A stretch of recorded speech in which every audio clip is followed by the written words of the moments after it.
এই তিনটা ভূমিকম্প এখনো আসা বাকি আছে। নবীজি বলেছেন একটা পৃথিবীর পূর্ব দিকে হবে। পূর্ব দিক কোন দিক? এই যে Indonesia, Malaysia, Bangladesh, Pakistan, Myanmar, আপনার শ্রীলঙ্কা, এই পুরো কন্টিনেন্ট পূর্ব দিক, পৃথিবীর পূর্ব দিক। কোন কান্ট্রি এটা তো বলা হয় নাই, পূর্ব দিক বলা হয়েছে। এবং এখানে ভূমিকম্প বলা হচ্ছে না, বলা হচ্ছে ভূমি ধসে যাবে, মানে পুরো ভূমিটা নিচে চলে যাবে। এখন যারা এগুলো নিয়ে গবেষণা করেন তারাও কিন্তু সেম কথাই বলছেন, খেয়াল করে দেখেন। তারা হয়তো বিজ্ঞান দিয়ে ব্যাখ্যা করছেন, কিন্তু হাদিসে কিন্তু এটা বলা আছে। আরেকটা হচ্ছে পৃথিবীর পশ্চিম দিকে।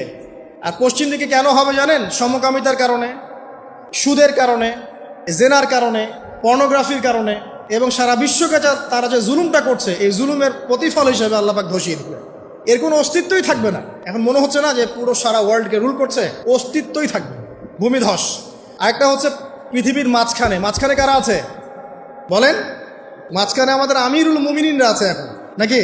যারা গান বাজনাকে উন্মুক্ত করে দিচ্ছে, যারা পর্দার শিথিলতা নিয়ে আসছে, হ্যাঁ, যারা ইসরায়েলের সাথে আতাত করছে, এরা আছে, আমিরুল মুমিনিনরা আছে। তো সেখানেও একটা ফিতনা অপেক্ষা করছে, অপেক্ষা করতে থাকেন।